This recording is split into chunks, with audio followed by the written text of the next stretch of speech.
اور میں اس کے کیس کو کورٹ کے اندر لڑا کرتا تھا. وہ یعنی کہ عورت کا یہ کام تھا کہ جب ضرورت پڑتی تب وہ میرے پاس آتی اور میں اپنے پیسے کے مطابق اس کے کام کو کیا جاتا. اللہ نے ڈاکٹر اقبال کہتے ہیں بہت مرتبہ اس عورت سے ہماری ملاقات ہوئی. اب چونکہ ہم اس کے فیملی وکیل بھی تھے تو کبھی ادھر سے نکلنا ہوتا تو ملاقات ہو جاتی, کبھی ہم ملاقات کے لیے جاتے, کبھی وہ ملاقات کے لیے آتی. فرماتے کہ مرتبہ ہوا یہ کہ ہم آفس میں بیٹھے ہوئے تھے کہ اچانک وہی خاتون آتی ہے, لیکن جب آتی ہے تو ہمارے ہوش جو تھے وہ فاقہ ہو گئے, اڑ گئے, اس لیے کہ لندن جیسی سرزمین, مغرب کا ماحول جہاں پر پہناوے کا عالم یہ کہ انسان دیکھے تو شرم آ جائے, پورے جسم کو ڈھانکنا جہاں پر عیب سمجھا جاتا ہو. وہ فرماتے ہیں نام ڈاکٹر اقبال اس بار جب وہ خاتون میرے آفس آئی تو مکمل پردے میں تھی, مکمل پردے میں تھی. لیکن اس سے پہلے جب بھی آئی اس کے بدن پر پورے کپڑے نہیں ہوتے تھے, چونکہ وہ ایک انگریز خاتون تھی, ایک آزاد خیال کی خاتون تھی. لیکن اس بار جب آئی ہے تو مکمل پردے میں ہے, معقول انتظامات اس نے کیے ہوئے ہیں. آنے کے بعد میں کہتی ہے اور اپنے کیس کے لیے میرے پاس مجھ کو بولتی ہے, لیکن وہ بول رہی تھی لیکن میرے ذہن میں کچھ اور چیز گردش کر رہی تھی. وہ اپنی بات کو رکھ رہی تھی لیکن میرے ذہن میں یہ بات گردش کر رہی تھی کہ آخر کون سی ایسی چیز ہے جس نے اس عورت کی زندگی کو اتنا بدل دیا. یہی بات گردش کر رہی تھی. وہ بات کہتی رہتی لیکن میں بات بیچ میں روک کر اس کو ٹوکتا کہ میڈم یہ آپ کو جو آپ کی زندگی کی تبدیلی کی وجہ کیا ہے, ریزن کیا ہے. اللہ اکبر مسلمانوں, جب بہت ٹائم ہو گیا تب اس نے کہا ڈاکٹر صاحب ایسا لگتا, وکیل صاحب ایسا لگتا ہے کہ جب تک آپ راز کو میں آپ پر فاش کروں گی نہیں آپ کو اطمینان حاصل نہیں ہوگا. کہنے لگے ہاں بالکل نہیں ہوگا, اس لیے کہ جب تک آپ بتلاؤ گی نہیں میرے ذہن میں یہی بات گردش کرتی رہے گی. اللہ اکبر. عورت کہتی ہے سنو, میں آج تک جو تمہارے پاس آتی تھی اب میں وہ قاتل نہیں ہوں. اللہ اللہ مسلمان. وکیل صاحب نے کہا تو کون قاتل ہو؟ کہنے لگی کل تک جو آتی تھی وہ آزاد خیال کی عورت تھی, کل تک جو آتی تھی وہ ایک انگریز خاتون تھی, کل تک جو آتی تھی وہ ایک عیسائی دھرم کو ماننے والی تھی, لیکن آج جو تمہارے سامنے بیٹھی ہے نئی آزاد خیال رکھتی ہے بلکہ اسلامی ماحول گھر کے اندر پیدا ہوا ہے. وکیل صاحب سنو, کل تک جو خاتون عیسائی دھرم کے ساتھ تمہارے آفس آتی تھی آج وہ خاتون اسلامی ڈھانچے میں ڈھل کر تمہارے پاس آئی ہے. وکیل صاحب اب میں عیسائی نہیں ہوں بلکہ ایک مسلم خاتون ہوں, میں نے اسلام کو قبول کر لیا.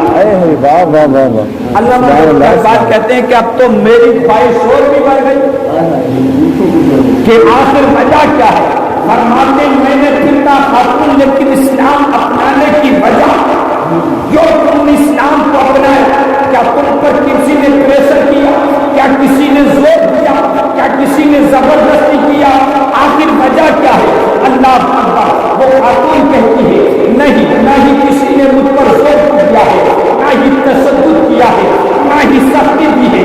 البتہ یہ ہے میں نے اسلام کو قریب سے دیکھا ہے, میں نے اسلام کو قریب سے سمجھا ہے, اور جب مجھ کو معلوم پڑ گیا کہ اطمینان قلب اگر کہیں حاصل ہو سکتا ہے تو وہ اسلام ہے, اگر زندگی کامیاب کہیں ہو سکتی ہے تو وہ اسلام ہے, مرنے کے بعد بھی اگر کسی درد کے ذریعے سے آخرت سنور سکتی ہے تو وہ اسلام ہے. علامہ اقبال سنو, میں نے کسی کی زبردستی کی بنا پر نہیں بلکہ آنکھ سے مشاہدہ کرنے کے بعد میں اسلام کو اپنا لیا. اللہ اکبر. وہ کہتی کوئی تو وجہ رہی ہوگی, کیا سبب بنا, کیوں تم نے اسلام کو اپنایا. اللہ اللہ مسلمان. وہ کہتی ہے آپ نہیں مانیں گے تو سنو. کہا بتاؤ میں واقعہ کو جلدی سے پورا کروں. وہ خاتون کہتی ہے میرے ہوٹل میں بزرگ کام کرتے ہیں. اللہ اللہ مسلمانوں, وہ اتنے بوڑھے ہو چکے تھے کہ ان کے ہاتھ بھی کانپتے تھے کام کرتے ہوئے. میں نے ایک دن ان سے پوچھا کہ ابا جان آپ اتنی عمر میں کام کرتے ہیں, آپ کو تو آرام کی ضرورت ہے, آرام کیجیے. काम की उम्र नहीं है। आपको तो चाहिए कि घर में बैठ कर के आराम से खाना खाएं। इस उम्र में क्या काम करते हैं? आपका जिस्म आपका साथ छोड़ रहा है, आप आपके हाथ हिलते हैं, आप चलते हैं तो कदम लड़खड़ाते हैं, तो बूढ़े की आंख में आंसू आ गए। हाथ जोड़ करके मुझसे कहा था उसने, मैडम सुनो, मुझे होटल की नौकरी से मत निकालना। कहा क्या वजह है? कहा सुनो, मेरा एक ही तो बेटा है, अल्लाह का वो भी बीमार हो चुका है, बहुत जमाने से बीमार है, उसकी एक बीवी है और उसका एक बच्चा है जो मेरा पोता है, जो अभी बहुत उम्र में है। तुम ही बताओ कि मेरे घर के अंदर एक बंदा कमाने वाला वो भी बीमार पड़ा है, अगर मैं भी होटल की नौकरी ना करूं तो बेटे की दवाई का इंतजाम कहां से होगा, बहू के खाने का इंतजाम कहां से होगा, पोते के दूध के इंतजाम कहां से होंगे? इसलिए मुझे होटल की नौकरी से ना निकालना। खातून कहती है मेरा दिल फंस गया। मैंने कहा बाबा बिल्कुल नहीं निकालूंगी, आप नौकरी कीजिए। अल्लाह ना बोल कहती है, डॉक्टर साहब हमारी जिंदगी के अयाम गुजर रहे थे, मेरे घर में कोई औलाद नहीं थी, इसलिए मैं भी कभी कभी उदास रहती थी, लेकिन बूढ़ा बड़ा खुश रहता था। एक दिन क्या हुआ कि बूढ़ा रोते हुए मेरे कमरे में आया। आने के बाद हाथ जोड़ करके कहा, मैडम मुझे चंद दिन की छुट्टी दे दीजिए। मैंने पूछा क्या वजह है? कहने लगा सुनो, जिस बेटे की दवाई दारू के लिए मैं तुम्हारे होटल के अंदर नौकरी करता था, जो पर काफी टाइम से अदालत की वजह से बिस्तर पर पड़ा हुआ था, मेरे बेटे का इंतकाल हो चुका है। अगर तुम इजाजत दे दो तो मैं जाकर के अपने बेटे की तजवीज और तकलीफ अल्लाह वो खातून कहती है, उस बूढ़े की बात सुन करके मेरे होंठ बूढ़े के खुले रह गए, आंखों से आंसू की नली बहने लगी। मेरे इशारे से कह दिया कि चले जाओ। अल्लाह अकबर, वो चला गया। वो खातून कहती है दूसरे दिन को मैंने अपने शोहर को कहा था कि वो बाबा काफी टाइम से हमारे पास नौकरी करते हैं, जवान बेटा इंतकाल कर गया है, चलो हालात को पूछने चलते हैं।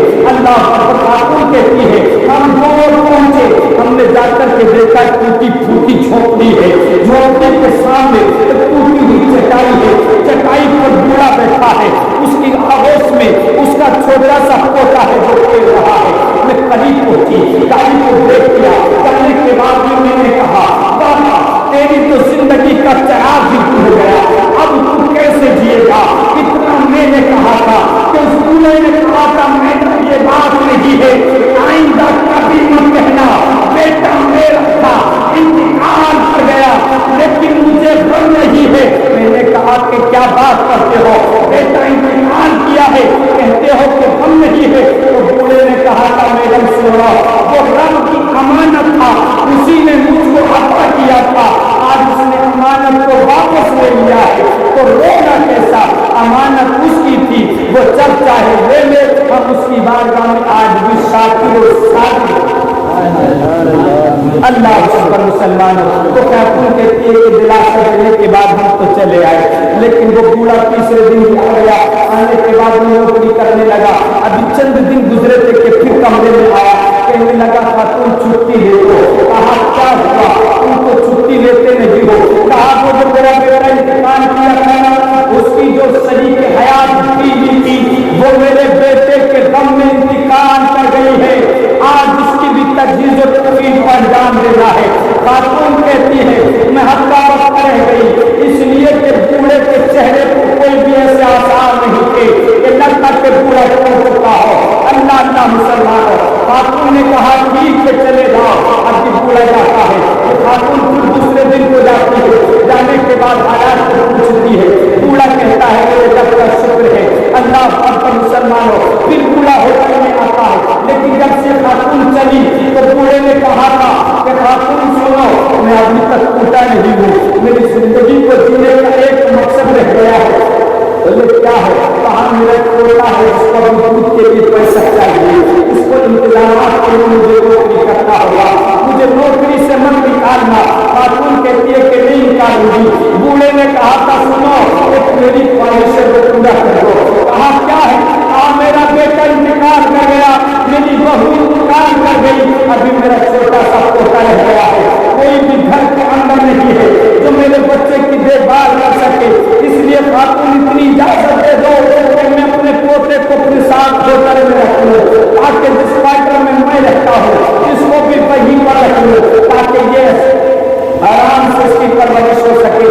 खातून ने कहा कोई बात नहीं है, मेरे घर के अंदर भी कोई बच्चा नहीं है। अल्लाह अकबर बात खत्म कर रहा है के अंदर, वो जाने के बाद वो बच्चे को ले आता है। वो खातून कहती है कि इसी तरह से जिंदगी गुजर रही थी, लेकिन क्या हुआ कि मेरे घर के अंदर भी कोई बच्चा नहीं था। अब वो बच्चा आंगन में खेलता था, मेरा दिल खुश होता था। धीरे धीरे बच्चे से मेरा दिल गया। मैं कभी कभी शहर में खड़े होकर के देखती तो बुढ़ा नौकरी के बाद भी, टाइम ओवर होने के बाद भी अपने पोते के साथ खेलता। कभी उसके लिए टखनों के बल चलता, कभी घुटनों के बल चलता, कभी कंधे पर उसको सवार करता, कभी सर पर उसको बिठाता, कभी आहोश में लेकर के चक्कर लगाता।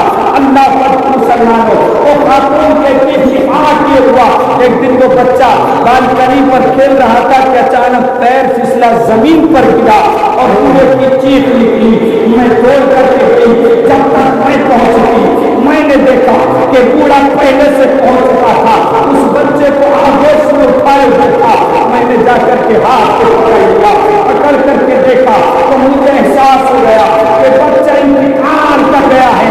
मेरी जबान से बेसाख का निकला, दोबारा तेरे बुढ़ापे की नाटी टूट चुकी है, अब तू किसके सहारे जिएगा? अब तो तेरी जिंदगी का कोई मकसद बाकी ना रह गया। तेरा बेटा इंतकाल किया है, तेरी बहू इंतकाल कर गई, तेरा पोता का इंतकाल कर गया, अब तू किसके सहारे से जिएगा? तू तो इन्हीं के घर में मर जाएगा। खातून को इतना कहा था, पूरा चलान लौटता है, कहता है दूसरी फिक्र नहीं है, ये तमाम अमानतें जिसकी थी उसने वापस अदा करके ले ली, मुझे इस पर कोई फिक्र नहीं है।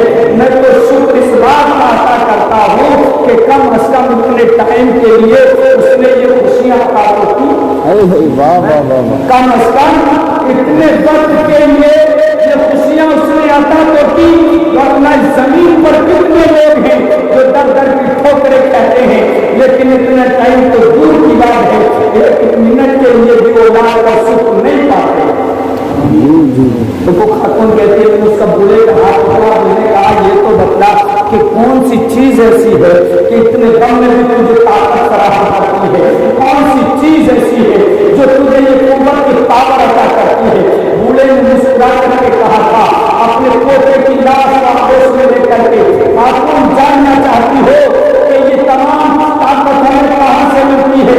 कहाँ से मिलती है? कहा ये ताकत हमको इस्लाम अता करता है, इस्लाम के फरमान अता करते हैं, हम मुस्तफा इरशाद फरमाते हैं, अगर तुम अपने मरने वालों पर सब्र का दामन थाम लोगे, अल्लाह रब्बुल इज्जत साबित की जमात में हश्र के मैदान में जगह अता फरमाएगा। लेकिन अगर बातें ना करोगे, खुद भी गुनहगार हो जाओगे और करने वाले को भी तकलीफ पहुंचाओगे। वो खातून कहती है, अगर यही बात है तो मुझे इस्लाम में दाखिल कर दो। सारी जिंदगी गुजर गई, सुकून नहीं मिला। अल्लाह साहब बस वही बूढ़े का वाक़या था जिसने मुझे इस्लाम को अपनाने पर मजबूर कर दिया और उस वक्त मैंने इस्लाम धर्म को अपना लिया। आज रब का शुक्र है, उसकी बारगाह में शुक्र करती हूँ, सजदे में रह करके दुआएं मांगती हूँ। तो जो दुआएं सारी जिंदगी कबूल नहीं हो रही थी, मेरे परवरदिगार ने पानी इस्लाम के दस्तूर में कबूल कर लिया है। अल्लाह रब्बुल इज्जत ने आज मुझको भी साहिब कर दिया। अल्लाह रब्बुल इज्जत तमाम को अमल की तौफीक अता फरमाए। परवरदिगार हम तमाम को मौतों से इबरत हासिल करने की तौफीक अता फरमाए। बोले अल्लाह